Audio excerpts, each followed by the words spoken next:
The emergency alarm rang through the Galactic Council chambers. Counselor Thexera, a tall being with blue skin and 4 arms, stood before the holographic display.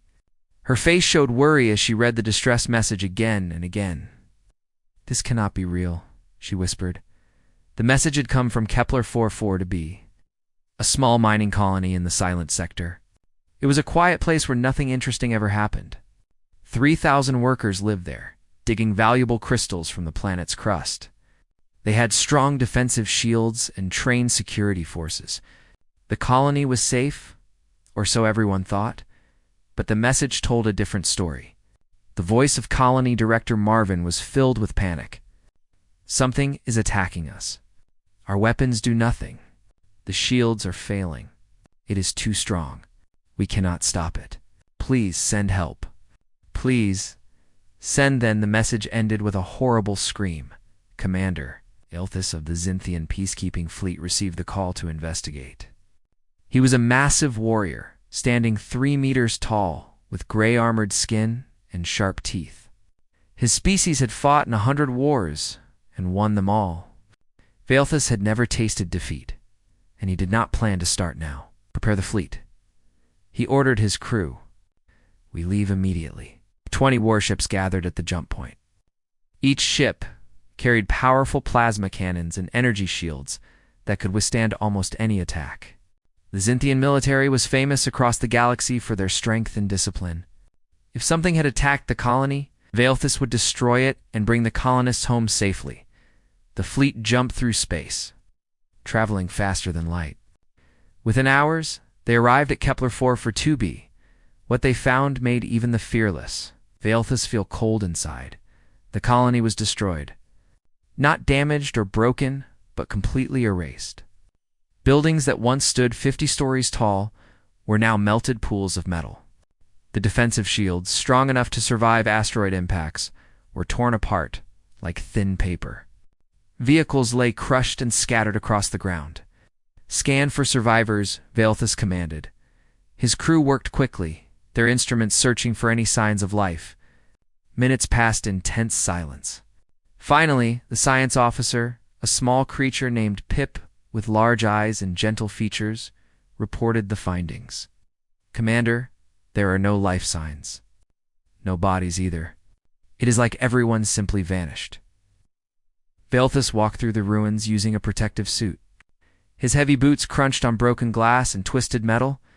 He examined the destroyed buildings closely, looking for clues about what had attacked this place. Then he saw them. Deep gouges in the metal walls, each one as long as his arm, and deeper than any weapon he knew could create. They looked like claw marks, but impossibly large. Whatever made these marks was huge and incredibly strong. "Take samples of everything," Ilthus ordered. "I want to know what did this." While his crew worked, Ilthus stood alone and looked at the destruction around him. In his long military career, he had seen many battlefields. He had fought against pirates, rebels, and hostile alien species. But this felt different. This felt wrong. The colony's defensive systems were top quality, better than what many military bases used. The security forces were well trained, yet everything was destroyed in what appeared to be minutes.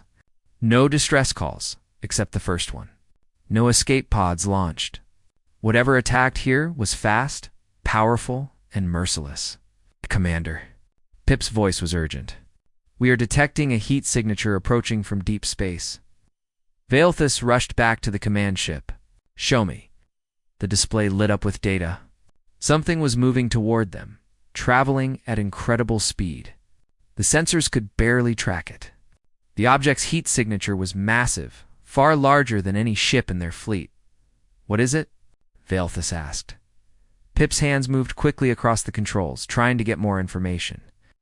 "I do not know, Commander. It is organic, but also mechanical. The readings make no sense. It is like nothing in our database. How long until it arrives?" 15 minutes. Ilthus made a quick decision. Battle stations.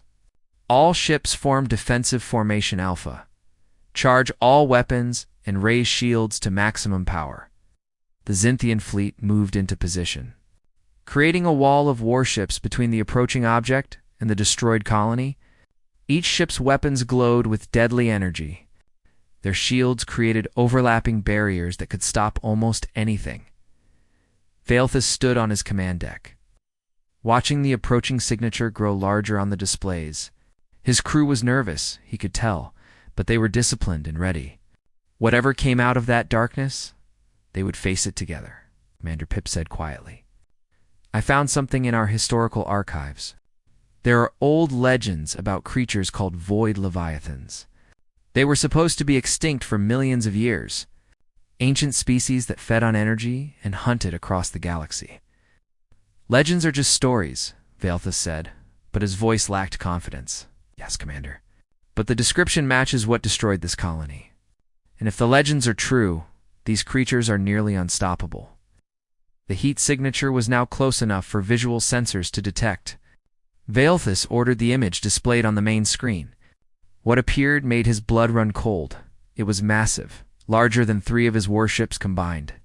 The creature's body was organic, covered in thick armor that seemed to absorb light itself. Tentacles or appendages extended from its body, each one tipped with claws that could tear through metal. Parts of its body glowed with an eerie purple light. The void leviathan had returned, and it was heading straight for them. Part 2. The wrong target. Commander Veilthus stared at the massive creature approaching his fleet. The void leviathan moved through space like a predator swimming through water. Its enormous body twisted and turned with frightening grace. The purple glow from its body grew brighter as it came closer. Open communication channels, Veilthus ordered. All frequencies. His communications officer tried every method they knew to contact the creature. Radio waves, quantum signals, even basic light patterns. Nothing worked. The Leviathan did not respond or slow down. It simply kept coming. Distance, 5,000 kilometers, and closing, reported the tactical officer. Veilthus had fought many battles, but he had never felt fear like this.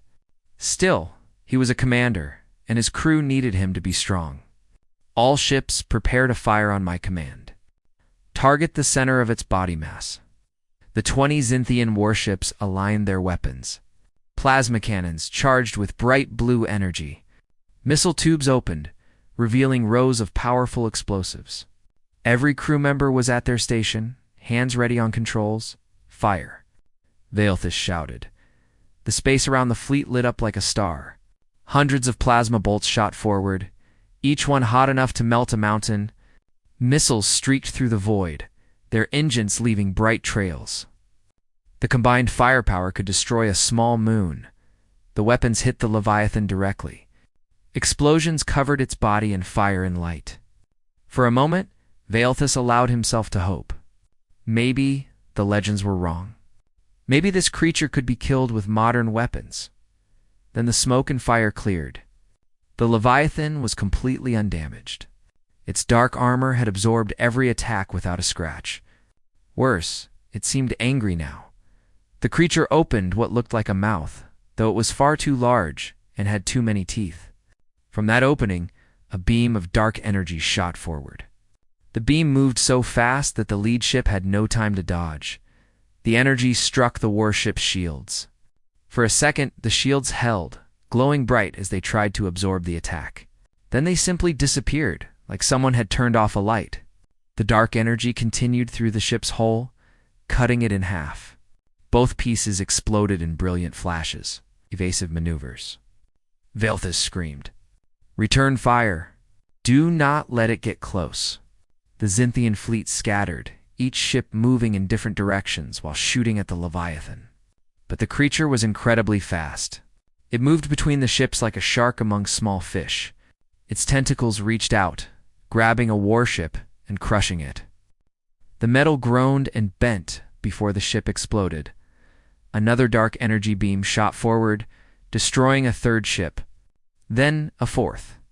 The Leviathan was not just attacking, it was hunting. Each movement was calculated and efficient. This creature had killed before, many times. Pip worked frantically at his station, trying to find any weakness they could exploit. "Commander, I am analyzing the attack patterns. The dark energy it uses seems to be some kind of antimatter beam. Our shields were designed to stop regular energy and physical attacks, but not this. Can we adapt? Velthus asked, while his ship shook from a near miss. Not fast enough, Commander. It would take days to modify the shields. We have minutes at best. Velthus watched in horror as another 2 ships exploded. Half his fleet was gone in less than 10 minutes. His finest warriors, his most advanced ships, all destroyed like they were nothing.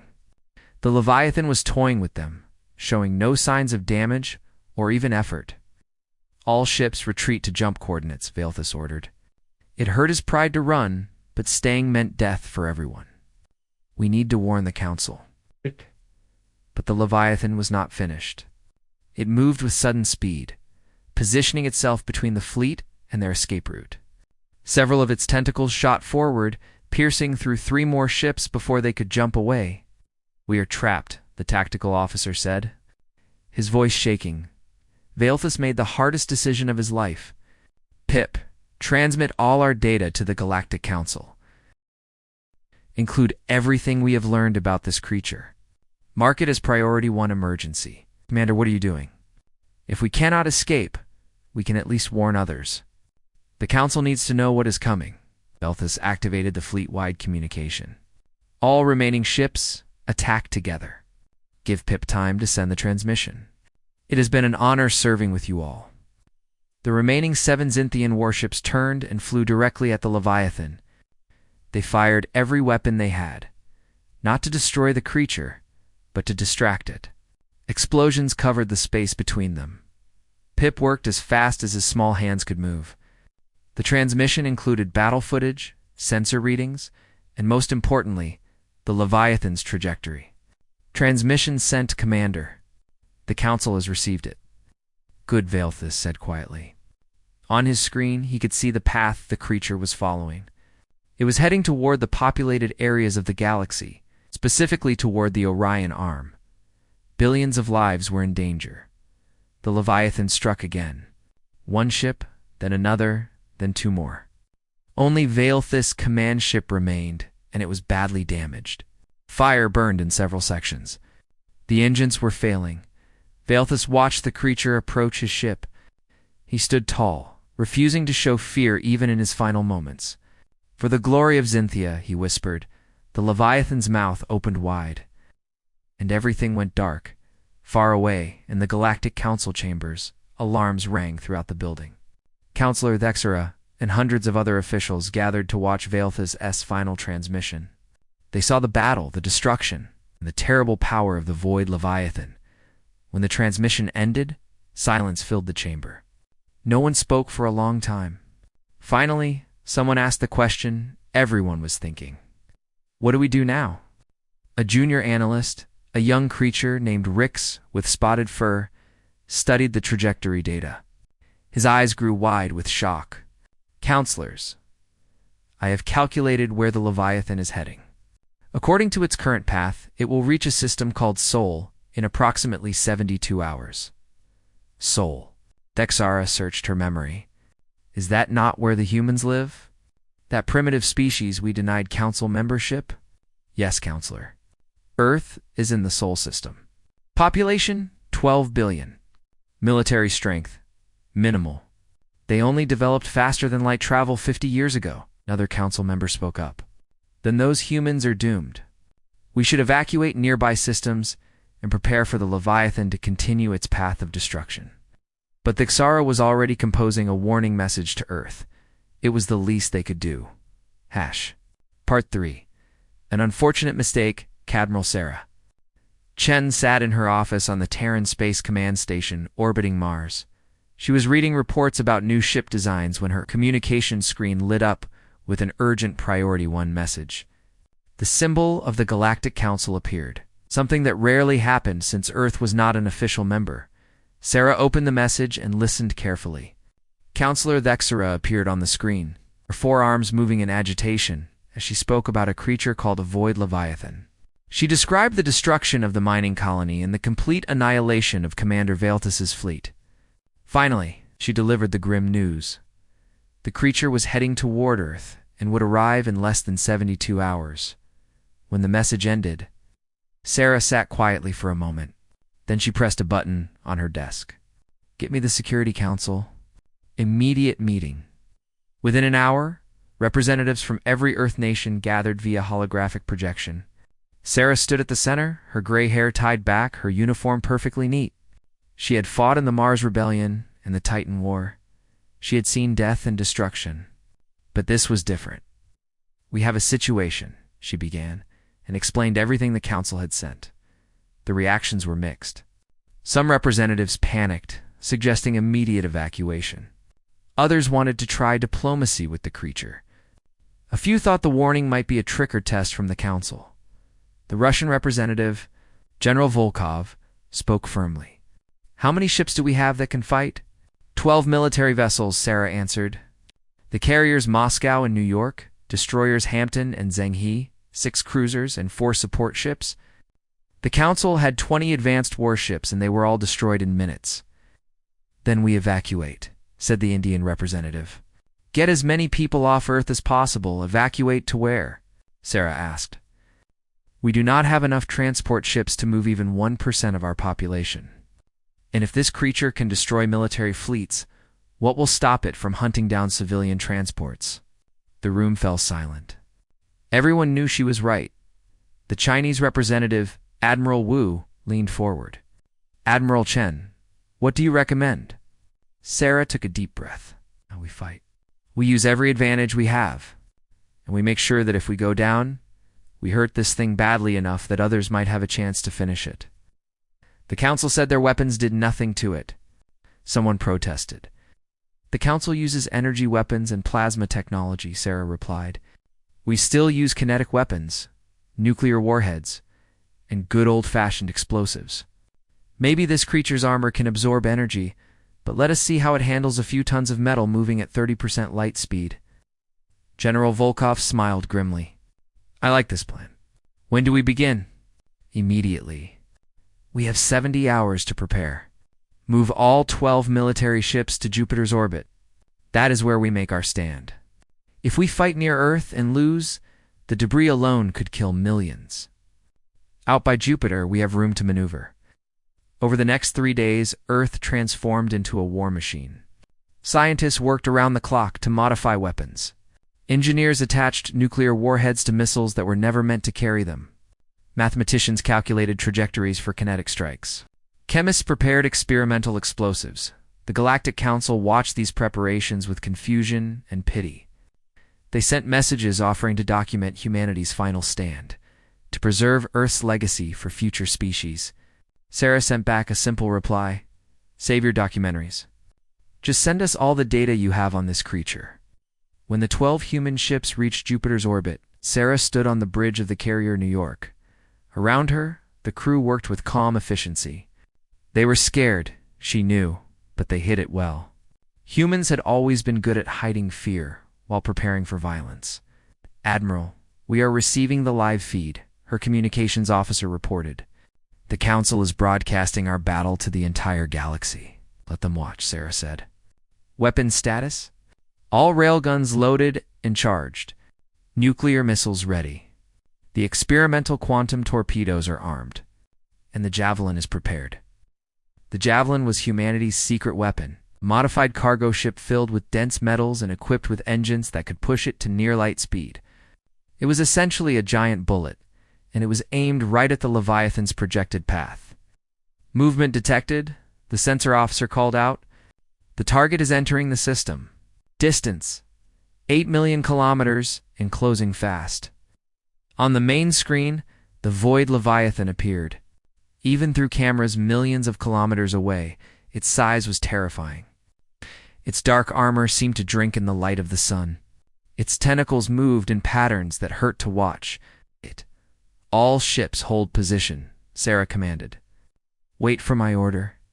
The Leviathan moved past Neptune without slowing, then Uranus. It was heading straight for them, just as predicted. The Council had sent concerned messages, asking why the human ships were not retreating. Sarah ignored them all. "Distance: 1 million kilometers. The target is charging some kind of weapon." "Wait for it," Sarah said calmly. The dark energy beam shot forward. same weapon that had destroyed the Xinthian shields. It struck the destroyer Hampton directly. The ship's shields did nothing, just as expected. But the Hampton's captain had anticipated this. The moment before impact, he ejected the entire bridge section while the rest of the ship exploded. "Hampton is down. Bridge crew survived in the escape pod," noted. "All ships execute Plan Broken Arrow, fire everything." What happened next shocked every species watching the broadcast. The human ships did not fire energy weapons. Instead, hundreds of solid metal projectiles shot forward, accelerated by magnetic railguns to incredible speeds. Nuclear missiles launched, their engines burning bright. And from 6 different angles, focused laser arrays began cutting into the Leviathan's armor. Not to damage it, but to heat specific sections. The kinetic rounds hit first. Punching into the creature's body with raw physical force, the Leviathan's armor absorbed most of the damage, but not all. Small cracks appeared. Then the nuclear missiles arrived, detonating against those cracks. The explosions were massive, turning space bright white.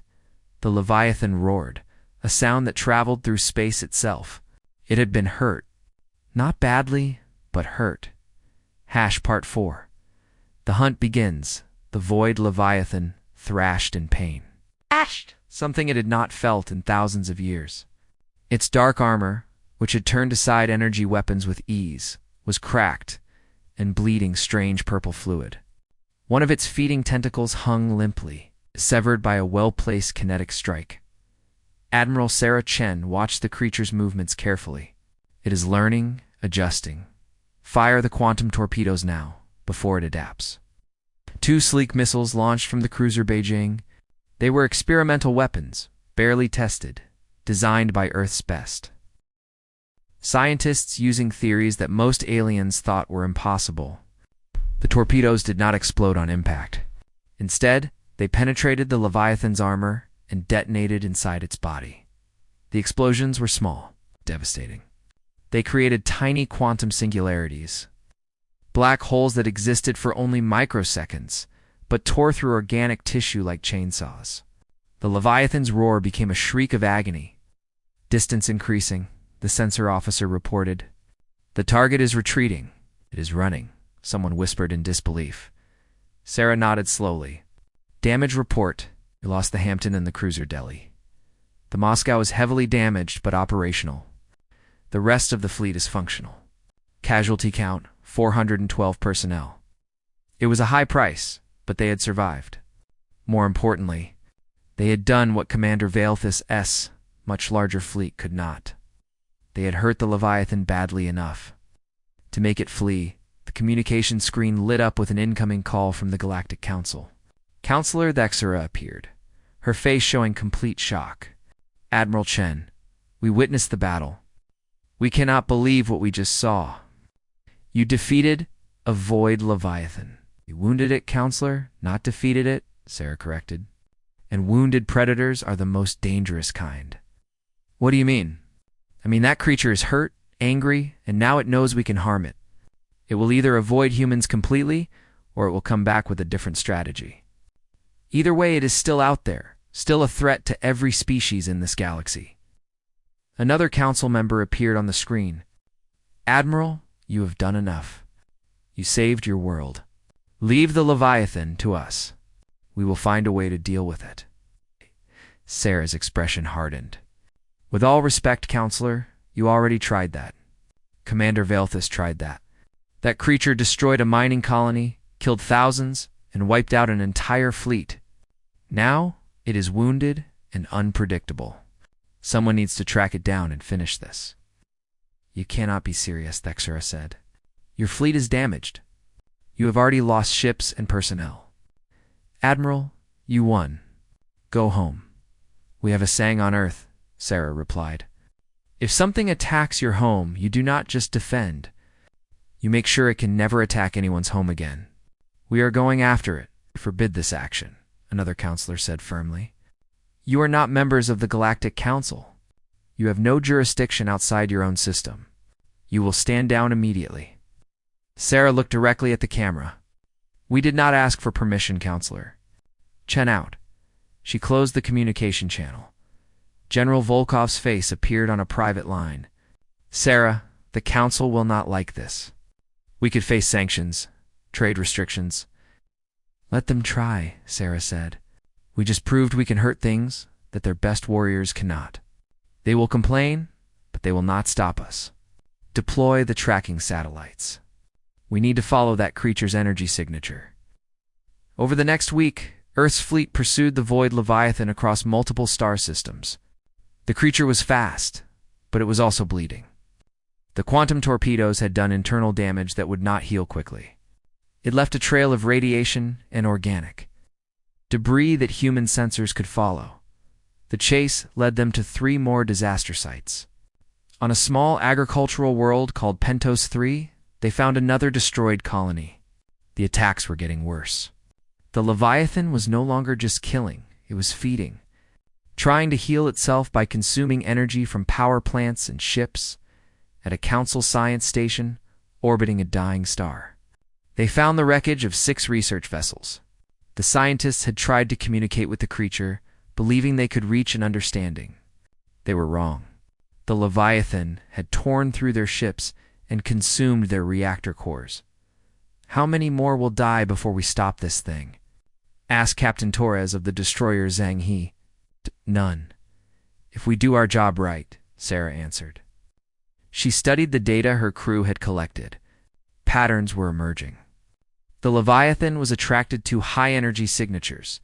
It avoided certain types of radiation. It hunted in a spiral pattern, moving from system to system in a predictable arc. I think I know where it is going next, Sarah said, pulling up a star map. Here, the Varda system. Rich in energy resources, lightly defended, perfect feeding ground for a wounded predator. That gives us 3 days to get there first, said Commander Park from the Moscow. Then we move now.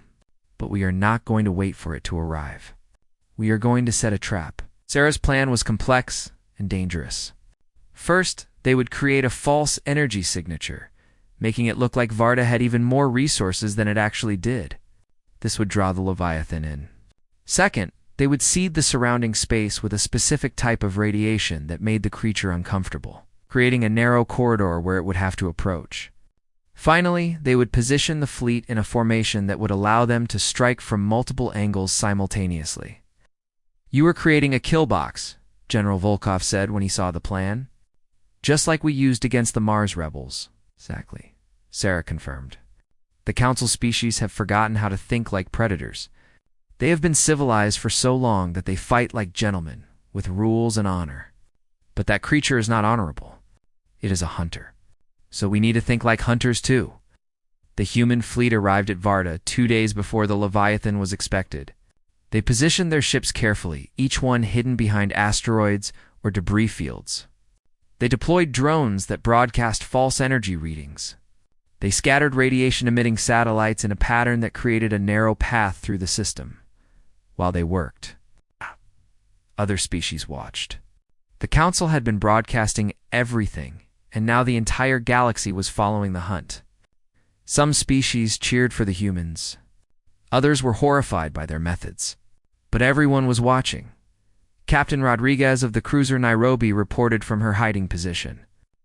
Admiral, I am picking up energy readings matching the Leviathan's signature. Distance, 2 million kilometers in closing. It is following exactly the path you predicted. Sarah felt her heart race, but her voice remained steady. All ships maintain radio silence. Wait for my signal. And remember, this thing has already proven it can adapt. It will not fall for the same tricks twice. We have one chance to get this right. Part 5. The horror they brought the Void Leviathan entered the Varda system, drawn by the false energy signatures like a moth to flame. It moved cautiously now, wounded and wary. The encounter with humans had taught it that not all prey was helpless. Its damaged tentacle had partially regenerated, but the internal damage from the quantum torpedoes still caused pain with every movement. Admiral Boyce, Sarah Chen watched from her position behind a large asteroid. The creature was magnificent in a terrible way, a perfect predator shaped by millions of years of evolution. In another universe, she might have admired it. But this universe had no room for both humanity and the Leviathan. "It is entering the corridor," whispered Commander Park from the Moscow. Moving exactly as predicted, the Leviathan swam through space toward the densest concentration of fake energy signals. The radiation that humans had scattered made it uncomfortable, but the promise of food was too tempting. It needed energy to heal, to restore itself to full strength. "Weapons hot," Sarah ordered quietly. "Remember, simultaneous strike. If we give it time to react, it will adapt." 12 human ships powered up their weapons at the same moment. The Leviathan's sensors detected the energy spike and it began to turn, but it was too late. It was surrounded, trapped in what human military doctrine called a kill box. "Fire," Sarah said simply. Space erupted with violence. Kinetic rounds struck from 6 different angles, targeting the cracks in the creature's armor. Nuclear missiles detonated in sequence, each explosion driving the Leviathan toward another volley of fire. The quantum torpedoes came last, penetrating deep into the creature's body before releasing their devastating payloads. But the humans had learned something important. The Leviathan could adapt, but it needed time. So they did not give it time. They fired continuously, wave after wave, never stopping, never letting the creature think or adjust. It was not elegant or sophisticated. It was simple, brutal mathematics. More damage going in than the creature could handle, the Leviathan fought back desperately. Its dark energy beams lashed out, destroying one of the support ships. Its tentacles reached for the cruiser Tokyo, managing to crush its engines before nuclear fire forced it to retreat. But the damage was overwhelming. Purple blood sprayed into space.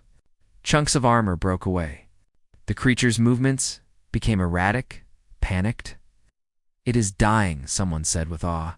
Sarah did not celebrate yet. "Keep firing. Do not stop until it cannot move."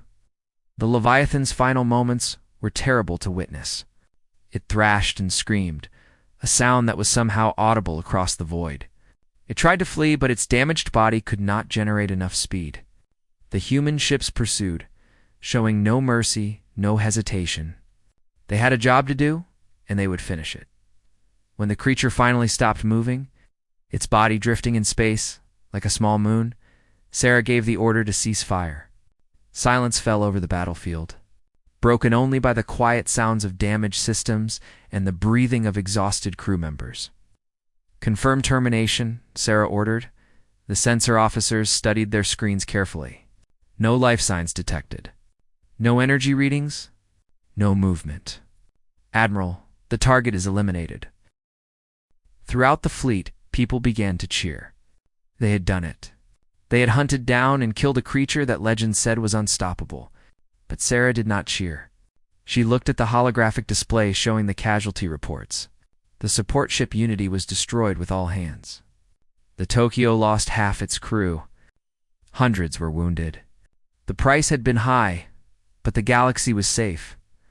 Across known space, billions of beings had watched the final battle.